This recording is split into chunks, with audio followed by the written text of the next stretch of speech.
So, you're looking at this, you're looking at an encampment, you're looking at a scene where people are living, and you might think this is Venice Beach. Well, it's not. This is actually Mar Vista Park. It could be Westchester Park. It could be, it could be anywhere in CD11, really.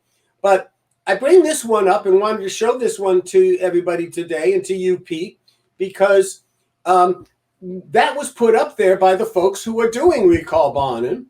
And the response of somebody who knows that park says, well, hey, we think the councilman's doing a great job.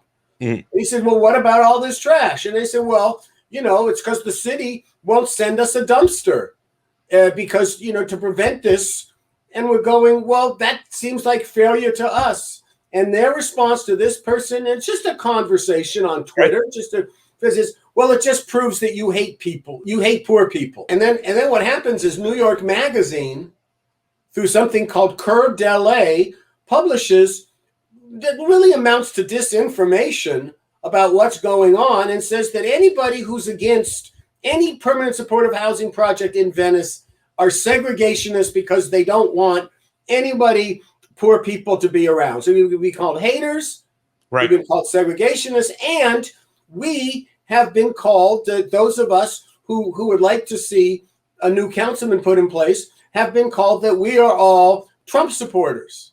I'm here today to introduce myself to those of you on the Be Watching the Recall Mike show, to realize I'm a native of Los Angeles. I'm a senior citizen. I'm retired.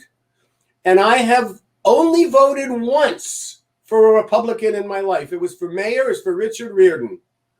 What we're doing here in the recall of Mike Bonin is to look at a city that can be post-partisan, that can be bipartisan. The people who are doing Recall Bonin, they are a bipartisan group, fueled mostly by Democrats, who are just really tired looking at the way our city looks. So I'm tired of the name calling, and I refuse to buy it. And this is the reason why we felt so strongly that we had to do some kind of podcast so that we could not be demonized, that you would see who the normal people are and living in CD11 who want to express themselves.